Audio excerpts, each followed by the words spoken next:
시청자 여러분 안녕하십니까. 지금 오미크론 사태가 굉장히 심각합니다. 그럼에도 불구하고 말이죠, 정부가 이 방역조치 그야말로 거리두기 21일부터 완화시켰어요.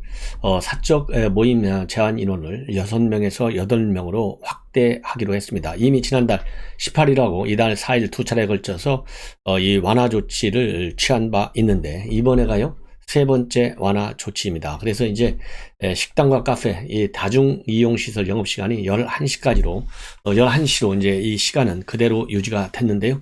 이 방역 완화 조치와 관련해서요, 이 굉장한 우려가 커지고 있고, 드디어 의협에서 이 거리두기 완화에 반발하는 성명을 발표할 정도로 지금 상황이 굉장히 악화되고 있다, 이렇게 지금 보도를 해드리는데요. 참고적으로 이 확진 추세를 보면 조금 전에 나온 보도입니다. 그러니까 19일 오후 9시니까요. 오늘 한 2시간 전에 전국에서 32만 명에 근접하는 코로나 확진자가 나왔어요. 정확하게 31만 8,838명으로 집계됐습니다. 그래서 전날 집계치에 36만 집계치인 36만 3,118명보다는 4만 4,280명이 줄어드는 건데요. 일주 전에 비교하면 0.94배 수준. 그리고 2주 전에 비교하면 1.37배로 지금 높고 있어요. 그러니까 여전히 굉장히 확진자가 늘어나 있는 상태입니다. 자, 일어난 상황에서요, 여러분들 인수위 부위원장인 권영세 부위원장이 오늘 확진 판정을 받았습니다. 그래서 PCR 검사에서 양성 판정을 받아서 오늘은 출근하지 않았어요. 그런데 지금 나오는 걸 보면 이 권영세 부위원장은 어제 18일 날 외교부 국방부 방문했잖아요. 집무실 이전과 관련해서. 그런데 마스크를 쓰고 점검을 했고요. 그 이후에 윤석열 당선인과는 접촉이 없었던 것으로 보고되고 있습니다. 그래서 윤석열 당선인은 밀접촉자가 아니다, 이렇게 인수위 관계자가 밝히고 있고, 그래서 인수위가 좀 비상이 걸린 것 같아요. 이 권영세 부위원장과 밀접 접촉한 사람들을 대상으로 해서 검사를 받아라, 이렇게 연락을 취하고 있는 상황입니다. 그리고요, 이 권영세 부위원장이 윤석열 당선인과 회의도 하고 지근거리에서 이 활동에 와서 당선인도 이 밀접 접촉한 거 아니냐, 이런 가능성이 제기됐지만, 회의할 때는 마스크를 쓰고 했기 때문에, 그리고 현재는 또 특별하게 몸에 이상이 있는 것 같지는 않다, 그래서 몸이 아프거나 또 이런 거는 없다라고 밝히고 있고요. 그리고 이제 안철수 위원장의 경우에도 이 자간진단 키트를 이용해서 검사했는데 음성 판정을 받았다고 합니다. 그리고 특별한 증상도 없다고 그래요. 그래서 다행스럽게 인수위원장과 그러니까 윤석열 당선자, 이 밀집 접촉자가 아니라서 상당히 다행스러운 것 같습니다. 그런데 이 정부가 말이죠, 지난달에 한 번, 이달에 4일하고 어제 이제 2번, 그러니까 21일부터 시효가 되지만요, 이러한 이 방역 완화 조치와 관련해서요, 지금 의협에서 상당히 엄중히 지금 반발하는 이 보도 자료 성명을 발표했습니다. 자, 왜 그러냐, 보도 자료를 발표했는데요. 이거는 이제 안 된다는 거죠. 왜냐하면 코로나 환자들의 적절한 치료를 위한 의료기관 이송이 사실상 중단된 상태라는 겁니다. 그래서 무더기 사망자가 발생할 가능성이 높다, 이렇게 경고 메시지를 내놓고 있어요. 그래서 정부는 현재 백신 접종률이 높고, 그리고 오미크론의 치명률이 낮다는 이유 하나만으로 방역을 완화하고 있는데, 지금 현재 코로나 확진자 추세를 보면 지난 18일 날, 바로 하루 전이죠, 신규 확진자가 40만 7천여 명, 위중증 환자는 1000여 명, 1049명, 사망자가 301명인데 재택 격리 환자가요, 야, 여러분들 얼마나 될 것 같아요?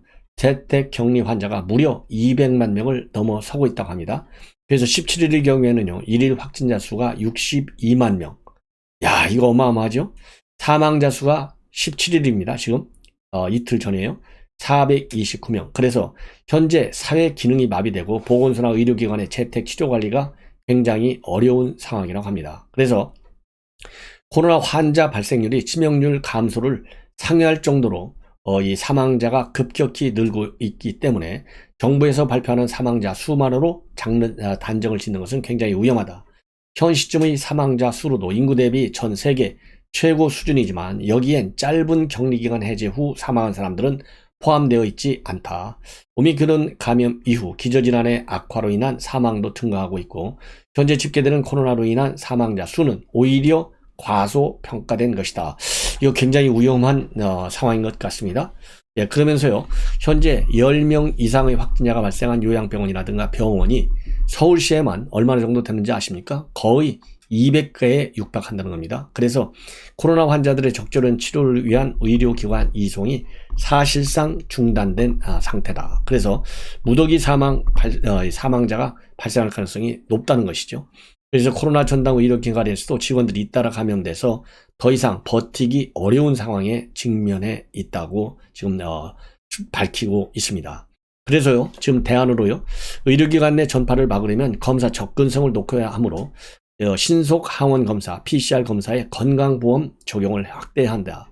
치료대 팍스로비드의 빠른 처방과 복용이 중증 진행을 막는 가장 효과적인 방법인데도 불구하고 제대로 공급을 하지 못하고 있고, 정부는 이 같은 실책에 대해서 솔직히 인정하고 조속히 해결할 수 있는 방안을 즉각 마련하라.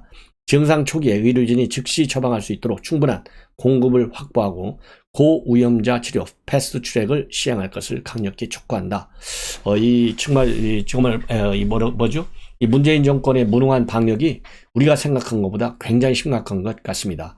왜냐하면 우리가 의협 성명을 믿지 않으면 누구 말을 믿겠어요?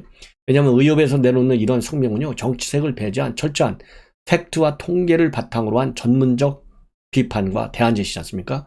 그런 점에서 이러한 의협 성명은 상당히 설득력이 있고 이 정부에 대해서 한 강력한 이 경고성 메시지라고 보여집니다. 그러면서 마지막으로 말이죠, 정부는 감염 폭증에 따른 우리와 같은 의료기관 붕괴의 현실을 직시하고 코로나 감염의 정점에 돌아가기 전까지 또한 의료기관의 역량을 고려해서 방역 완화 중지를 거듭 촉구한다, 이렇게 밝혔어요. 자, 이러다 보니까 말이죠, 정말 NYT까지도 이제 우리 국내 이 방역의 무능, 실태, 그리고 무책임한 정책, 이거를 강력히 비판하는 기사를 실었습니다. 자, NYT가 말이죠, 17일자 기사인데요, 이거 지금 확진자가 60만 명을 초과했다. 그래서 이 세계에서요, 가장 이 확진자 수를 많이 가지고 있는 세계 1위 상황, 이거 어떻게 된 상황이냐? 더군다나 한국은 세계에서 가장 공격적인 방역 정책을 시행했던 나라인데 이렇게 세계 1위의 1일 확진자 수를 기록하는 상황, 이거는 집단적 무관심으로 우리 국민들이 대응하고 있다. 그래서 정부도 비판하고 있지만요, 우리 국민들의 좀 뭐라고 그럴까요, 이 무관심도 같이 비판하고 있는 상황입니다. 그래서 이 NIT의 17일자 제목은요, 어떻게 되어 있냐면, 한국이 치솟는 코로나 확진자 수가 집단적 무관심과 만났다, 이렇게 되어 있습니다. 그래서 인구 5천 명의 나라에서 하루 60만 명이 넘는 확진자가 발생했는데 오미크론 변이가 촉발한 유행은 지금까지 한국이 경험했던 모든 코로나 유행을 능가한다. 그래서요, 이렇게 한국이 전례 없는 규모의 확진자 수 증가를 경험하고 있지만 정부는 방역 지침이라든가 국경 정책을 완화하는 방향으로 대응하고 있다. 한때 마스크 의무화 조치, 테스트, 추적, 격리, 엄격한 방역 정책을 폈던 것과는 굉장히 다르다, 이렇게 지적을 하고요. 이러한 상황을 두고 NIT는요, 한국 정부는 자신들의 방역 정책을 K-방역 모델이라고 홍보해 왔는데 이제는 정부도 엄격한 방역과 거리를 두고 있다, 이렇게 비판하고요. 이렇게 분위기가 바뀐 이유, NIT는요, 고강도 방역 정책으로 인한 누적된 피로도 때문이다, 이렇게 분석하고 있습니다. 그래서 대외경제정책연구원의 장영욱 연구원의 의견을 여기에 소개하고 있어요. 뭐라고 소개하고 있느냐? 시민들에게 더는 인내심이 남아있지 않는다. 시민들의 협력을 얻기 위해 감염병의 위험을 다소 가장해 왔지만 협력도 일종의 자원인데 이제 협력은 점점 고갈되고 있는 듯하다. 그러니까 피로도가 이제 정말 쌓일 대로 쌓여가고 있다는 이 비판 입장문이 아니겠습니까? 자, 그러면서요, NIT는 한국 의료 전문가들이 이 같은 완화 분위기에 우려를 드러냈다 전하면서요, 확진자가 크게 늘면서 의료진이 감염이 되고 병동포화로 의료 체계가 무너질 수 있는 점, 우려되는 점을 지적하고 있습니다. 그래서 이와 관련해서는요, 이 가톨릭 대학교 길병원 감염내과 교수인 엄중식 교수 의견인데요, 방역 조치 완화는 확산세가 정점을 지난 후에 이루어졌어야 한다. 그러니까 이 의협하고요, 비슷한 입장이 아니겠습니까? 그리고 참고적으로 이 권덕철 복지부 장관이 지난 17일 날 오미크론 대유행과 의료 대응 체계의 부당, 그리고 유행 정점 예측의 불확실성을 고려할 때 거리두기를 대폭 완화하기에는 우려가 큰 상황이다. 그래서 사적 모임 제한을 기존 6인에서 8인으로 조정한다. 이렇게 밝혔다는 얘기까지 소개하고 있어요. 자, 이걸 보면 상당히 우려스러운 상황임에 틀림이 없다.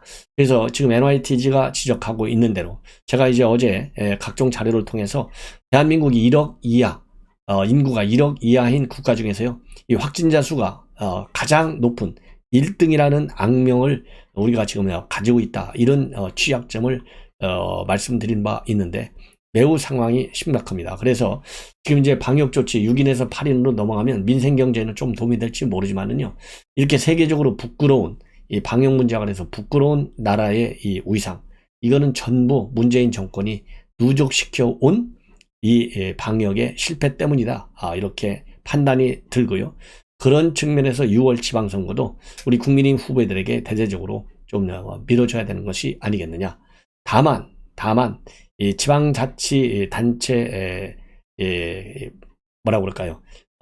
기초단체 장의 경우에는요, 지역 살림꾼을 뽑아야 되는 것은 맞다, 이런 생각이 듭니다. 자, 지금 이 시간에는요, 지금 오늘 굉장히 중요한 뉴스 중에 하나가 이재명 후보가 말이죠, 가장 최측근이 누구예요? 정성호 의원이잖아요. 정성호 의원은 선대위에서 총괄특보 단장을 지냈어요. 그래서 정성호 의원이 이재명 후보한테 받은 전화 내용을 공개하고 있습니다. 뭐냐면 본인의 말하자면 부족 때문에 선거에서 참패하게 됐는데 이 참 걱정이 많다. 그래서 문자 폭탄도 요즘 있다고 하는데 이 문자 폭탄을 좀 자제해 달라. 이렇게 통화를 통해서요, 요청했다고 합니다. 더군다나 지금 윤호중 비대위에 대한 반발이 굉장히 많고 대안으로 이재명이를 내세우자, 이러한 의견이 굉장히 힘을 받고 있는 상황이거든요. 이런 상황에서 윤호중 비대위원장, 나는 물러나지 않겠다, 딱 선을 긋고 있어요.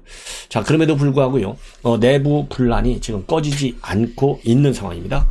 자, 그러다 보니까 이게 자칫 길어지면은 6월 1일 지방선거 완전히 참패로 끝날 수 있어요.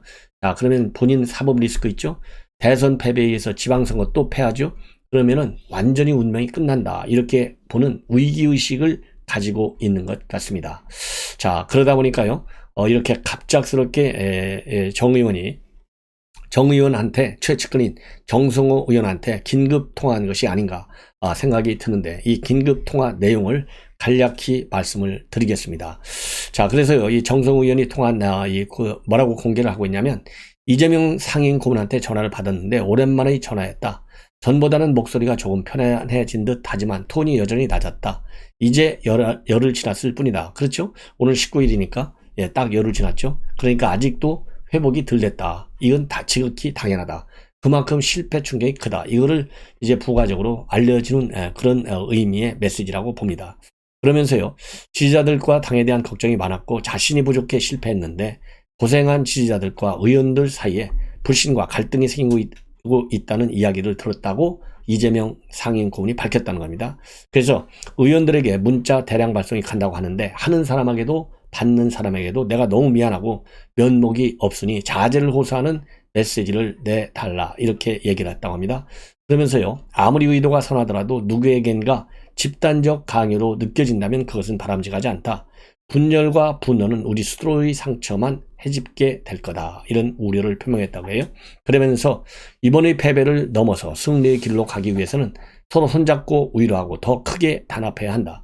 이 고문의 부탁을 대신 전해드린다. 지지자들께 자제를 간곡히 호소드린다. 뭉쳐야 산다. 이렇게 글을 마무리했습니다.